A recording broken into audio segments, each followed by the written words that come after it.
She needs me. She needs me very much. She doesn't have anyone else. I didn't say that either. I had never confronted him. That was why I was his favourite. He saw my paralysis and spoke faster. You need me and I'd never leave you. Never. Sasha's an adult and she's made her decision. That has nothing to do with me now. As she said last night, she doesn't care about my approval, and so I don't care what she does. I've got a place to go, a job, a house, a new school for you. We can start again and... Dad! My heart pounded so violently that I thought it was going to knock the house down, but I didn't speak loudly enough to stop him. Build new lives for ourselves. We deserve to... I pulled the duvet up to my chin so he wouldn't see me trembling. I was so scared of this man. I wasn't going with him. It was unthinkable. And that meant I needed to do the bravest thing I'd ever done. He was still speaking, so I summoned every bit of strength and interrupted with as much force as I could manage. Dad, I'm not going with you. Sasha needs me here. His eyes were glinting, and I had to look away. No, he said, trying to duck into my line of sight. When that didn't work, he took hold of my chin and tilted my head back so I could only look away from him with my eyes. His fingers dug into my skin. It's all arranged. You can have whatever you want. Clothes, books, how about a MacBook? You wanted a MacBook, didn't you?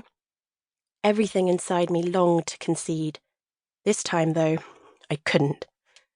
I can't, I said, and I swiveled my eyes as far from him as they would go. I saw a spider walking up the wall, its shadow huge in the lamplight. You can. I can't leave Sasha. I don't want to. I'm going to stay here. The silence hung there. I forced myself to wait it out. His hand dropped from my chin. Do you mean it? I nodded, watching the spider. I heard him exhale in a huge huff. I held my breath. This was where it got dangerous. Sure enough, he pulled back his fist and punched my bed. Suppressed violence spread through the room. Menace hung static in the air. He could do anything, and we both knew it. He walked over to a wall and punched it hard. Then he strode to the door. He turned at the threshold. Last chance, he said, spitting his words so I could almost see them flying towards me. Our eyes met for a few seconds, and I looked away. No, I'm staying here, I said to the wall, and he left. I heard him moving around downstairs, and then the door clicked shut and something landed on the doormat with a thud. I waited for ages for him to come back, but he didn't. Time stretched on, and nothing happened. After a while, I put on my dressing gown and fluffy socks and crept downstairs. He'd left an envelope propped against the kettle with Sasha's name on the front. There was a note for me next to it, scrawled on a piece of paper from a pad that had to-do list at the top of each page in a stupid font. A.